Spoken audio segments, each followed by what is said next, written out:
Aimé Césaire aurait eu 100 ans. Tropic FM célèbre le centenaire de Césaire. En pays colonisé, c'est presque toujours le sentiment de l'injustice qui détermine l'éveil ou le réveil des nationalismes indigènes.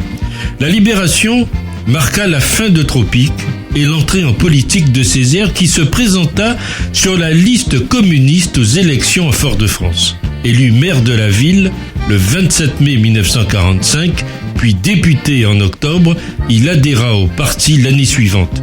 Son engagement politique s'inscrivit dès l'origine dans la continuité de son engagement littéraire en faveur de la cause des peuples noirs. L'année 46 fut chargée pour le député Césaire. Il milita en faveur de la départementalisation des colonies d'Amérique et de la Réunion, qui fut adoptée le 19 mars 46, mais vivement critiquée par les partisans de l'indépendance.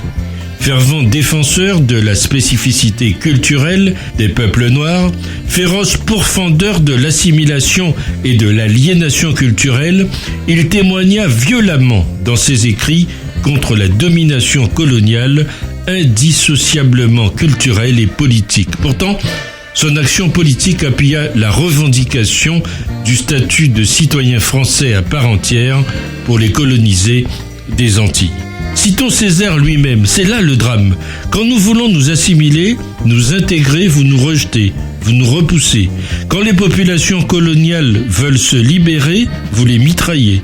Pour l'heure, dans ces colonies, une femme enceinte, un malade, un vieillard ou un chômeur ne touchent aucune indemnité. Dans ces territoires où la nature s'est montrée magnifiquement généreuse, règne la misère la plus injustifiable, s'indigne Césaire. Et de s'adresser au ministre de l'Intérieur, je sais bien que vous vous rassurerez en niant simplement le problème, comme si l'on résolvait un problème en niant son existence. Je sais bien que vous vous rassurerez en disant « j'ai ma police, mes CRS, mes préfets ». Mais ce que vous aurez obtenu par cette police, ce sera tout au plus un ordre apparent sous lequel l'oreille exercée entendra le sourd grondement des peuples avides de justice et de liberté. Le discours sur le colonialisme, la lettre à Maurice Thorez, la création du Parti progressiste martiniquais marque son combat en faveur de l'autonomie politique de l'outre-mer. Parce que c'est quoi une vie d'homme, s'interrogeait-il? C'est le combat de l'ombre et de la lumière. C'est une lutte entre l'espoir et le désespoir, entre la lucidité et la ferveur. Mais finalement, Césaire, un politique, à côté de l'espérance, mais d'une espérance conquise, lucide, hors de toute naïveté. Tropic FM célèbre le centenaire de Césaire. Quand tu ne sais pas où tu vas, rappelle-toi d'où tu viens. Mercredi 26 juin, hommage à Césaire. Tropic FM.